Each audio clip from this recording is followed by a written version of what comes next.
در گردنه عشقت پاپ دلم ترسید. او بیاد را برو قدمات باشه. گفت مرکز ماشین ما خراب، این ما کسی هست بدم درست کنه امروز. چند روز خرابه. ای مرکز تخصصی کاوش باز سینجی بزنیم بنده خدا انجام نمیده. فرما. گفت مرکز ماشین خراب انجام میدی شما؟ بله. چقدر زمان میبره؟ احتمالاً تا شب جمعش میکنه. پس زحمت جمع شما. جمعش کم باز حداقل بنده خدا امروز از کار ماشین بار انجام بده. بیا. خسته نمیشه. سلامت بشی.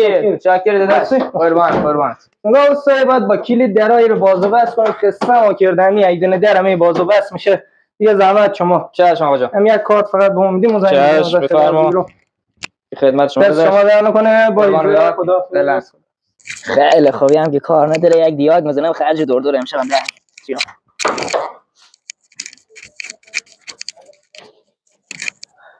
اوه ویلا ما کسی هم چیزی سر در نمیارم تا حالا 200 هم که ندادم دیاگ.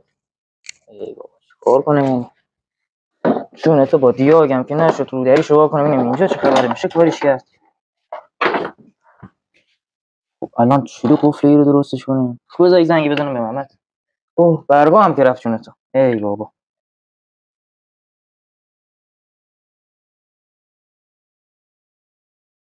حال من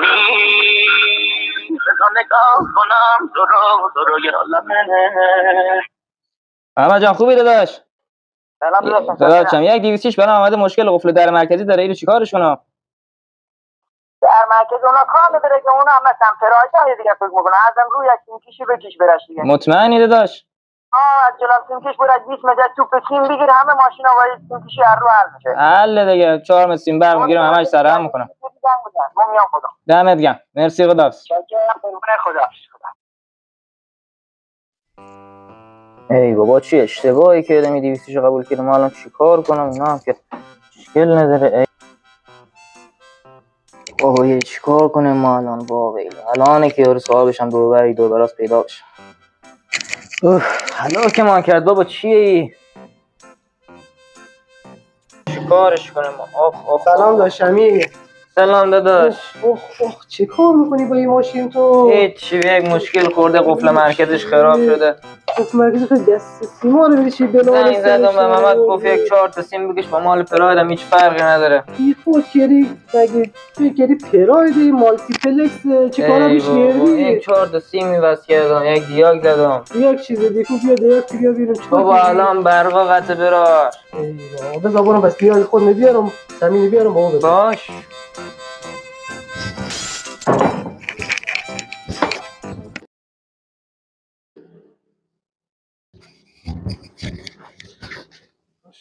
شو ببینم چیکار کردی ببین. اینا چیه داداش؟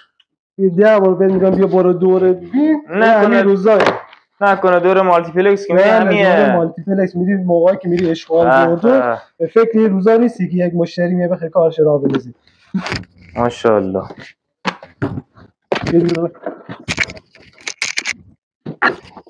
مدل چیه؟ 83.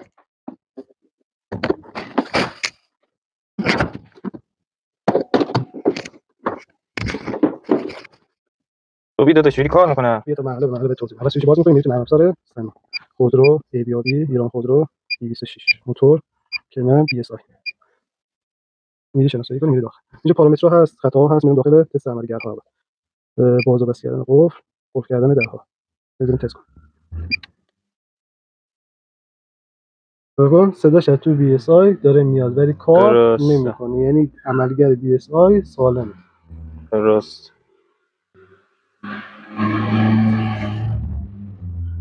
حالا یکی دیگه میده بازم بی اس آی کار میکنه درا کار نمیکنه. بعد بریم سراغ مرحله بعدی. تا اینجا مشخص شد بی اس آی سالمه.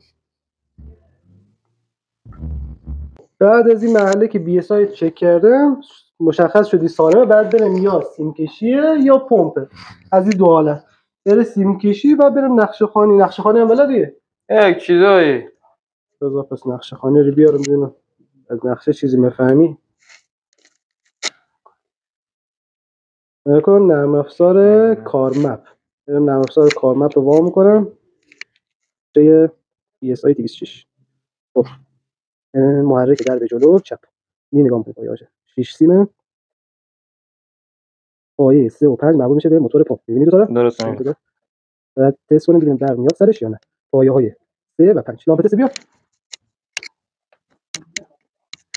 که داره یاد میده. بخوام پشت اینا شماره داریم 1 تا 6 پایه 3 و 5 پایه 3 دیگه تو عملیات رو امتحان کنیم.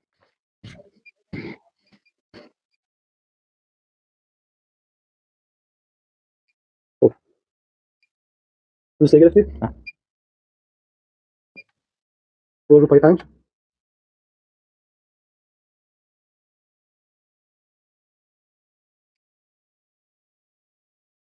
خب پای برای شما 5 آره پای 3 براش. اون لحظه اول میاد پای 5 بیاد